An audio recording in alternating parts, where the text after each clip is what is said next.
10 milyonaryong aktres na galing sa hirap o dumaan sa hirap o nanggaling sa mababang katayuan, yan po ang ating paksa na pag-uusapan dito sa Dad ng Bayan. Ako nga po pala si Michael Sai, ang inyong Dad ng Bayan. Ilocano Defenders para sa lahat. Ilocano Defenders.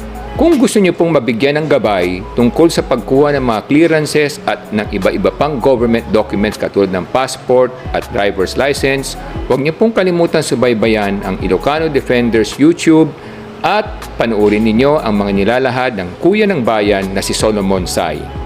Ngayon po, balikan natin ang ating paksa, yung 10 milyonaryong actresses sa ating bayan na nagtagumpay bagamat dumaan sila sa hirap at nanggaling sila sa mababang katayuan. Simulan po natin sa number 10 ng ating listahan. Ang number 10 po ay si Nora Aunor. Si Nora Aunor ay naging matagumpay at sikat na artista. Siya ay tinataguri ang superstar ng ating bayan simula noong dekadang 70 at siya ay nagsimula nagtitinda ng mga tubig at mani sa mga train station. At siya ay nakilala sa mga pelikulang Himala, Bilangin ng Bituin sa Langit. Siya po si Nora Aunor sa number 10. Number 9 po sa ating listahan ay si Melay Cantiveros. Si Melay Cantiveros ay hindi nakapagtapos ng kanyang kolehiyo nung panahon at nakasapi sa Big Brother na nanalo siya.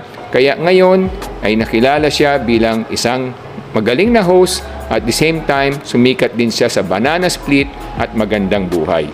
Pang-8 sa ating listahan ay ang kinikilalang si Jeneline Mercado. Nagsimula siya bilang isang mang-aawit sa mga iba't ibang hotel at siya ay naabuso ng kanyang dating stepfather nung siya ay bata pa lamang, pero siya ay sumikat sa The Three of Us at English Only Please. Pang-7 sa ating listahan ay si Rochelle Pangilinan. Isa siyang backup dancer dati sa Itbulaga.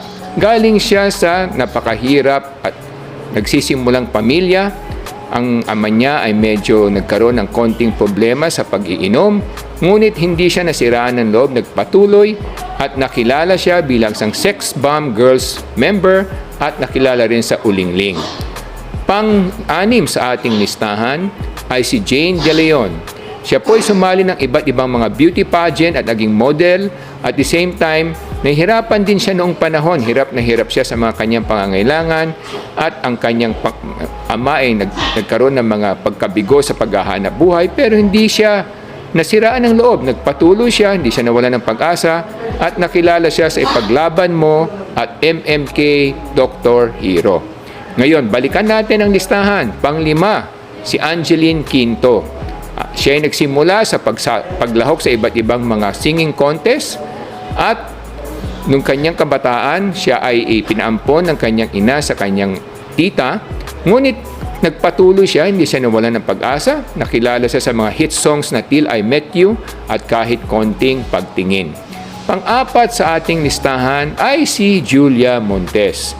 Siya ay sumali sa Going Bulilit nung siya ay bata pa lamang. Nagsimula na siya magtrabaho nung bata pa lamang as a commercial model.